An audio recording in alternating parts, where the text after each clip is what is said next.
తల్లిదండ్రులారా, మీరు ఫీజులు ఎక్కువ కట్టాలనేటువంటి ఇష్టం ఉన్నటువంటి వాళ్ళు ఎవరైనా ఉంటే, మేము బాగా కడతాం మా పిల్లలకు ఫీజులు అనుకునే వాళ్ళు ఉంటే రాకండి. కానీ నిజంగా ఈ ఫీజుల వల్ల మొత్తం నాశనం అవుతున్నటువంటి కుటుంబాలు ఎవరైతే తల్లిదండ్రులు ఉన్నారో వాళ్ళు మాత్రమే రండి.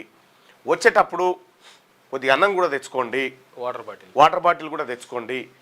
ఎందుకంటే ఇది మన పిల్లల జీవితం, గుర్తుపెట్టుకోండి. ఇక్కడ ఇవన్నీ చూడండి, ఈ సాక్షి దినపత్రికలు ఏమొచ్చిందండి?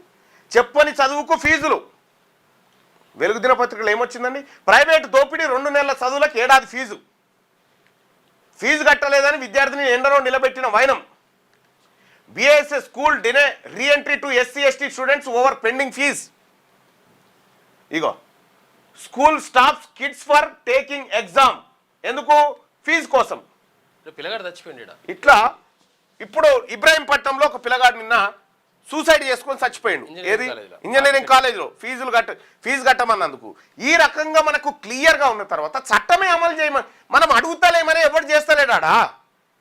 ఇప్పుడు శ్రీ చైతన్య, నారాయణ వీళ్ళందరూ ఏం చేస్తూ ఉన్నారు? ప్రభుత్వానికి వెనుకకైనా డబ్బులు ఇస్తూ ఉన్నారు, ఇది ఇంప్లిమెంట్ చేయకు, రైట్ టు ఎడ్యుకేషన్.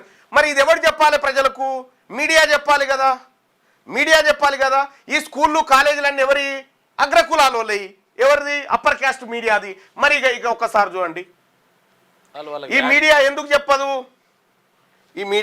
చెప్పదంటే ఇగో భారతదేశంలో మీడియా కుల ప్రాతినిధ్యాన్ని ఒకసారి ఇప్పుడు TV 9లోనో NTVలోనో ఇలా రావు. ఇవి ఎందుకు రావు అనంటే మీరు ఆ ఛానల్లో చూస్తున్నంతసేపు ఏం జరుగుతుందంటే రెడ్లు, వెలమలు, కమ్మలు వీళ్ళు మాట్లాడిందే ఉంటుంది.